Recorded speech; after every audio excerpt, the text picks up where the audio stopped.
Humor is also a great icebreaker, puts people at ease. They're not too sure how to react or what to say. It's nice to just kind of put them at ease. And also for the presentations, especially when I'm presenting at high schools, middle schools, and you see the kids walking into the gymnasium or the auditorium. Oh, great, like this, motivational speaker is going to come in and give us this long, sappy story about how he doesn't have arms and legs and life has been so challenging, but he's overcome so many things, and we can too if we stick to it, which is obviously the message that I want to get through, but I want to do it in a fun and funny way. And I find that with humor, sometimes you have tougher crowds than others, and you got to amp up that humor.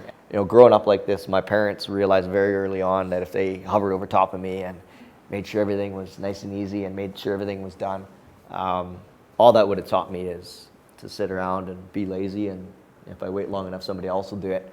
So they said as much as they wanted to jump in there and help me out, they stood back and let me struggle through things. And if they would have jumped in there, that also would have robbed me of the opportunity to learn things like resilience, clever outside of the box ways of solving problems and all that kind of stuff. So, once I get out the door and get headed to the airport, that's when the excitement starts building.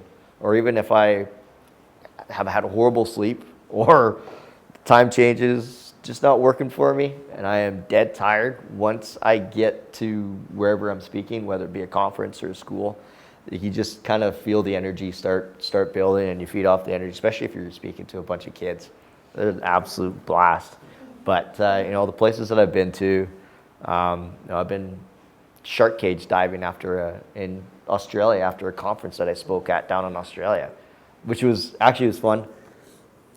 One of the conference organizers asked me if I'd be interested in going shark cage diving, to which my response was, I'm already missing arms and legs, what's left to lose? Let's go do this.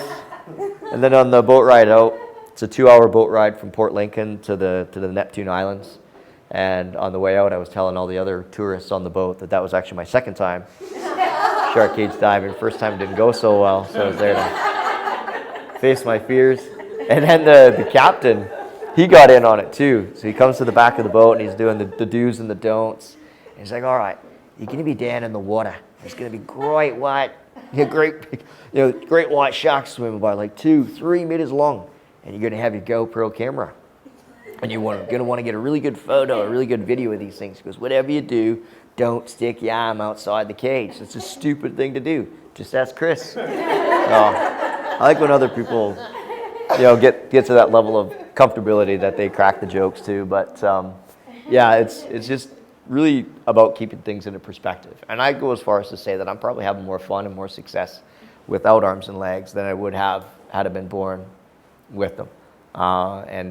When I mention that, I always want to make sure I preface that with saying I don't want it to sound like I'm, coming across as I'm missing arms and legs and I can do all these things. You guys all have arms and legs, so you have nothing to complain about, because we're all going through stuff. We all have our own set of challenges and obstacles and stuff that we're going through. And, we have two choices every morning. I have two choices every morning when I wake up. I can wake up in the morning, look in the mirror and say, yep, still missing arms and legs. This sucks. Why me?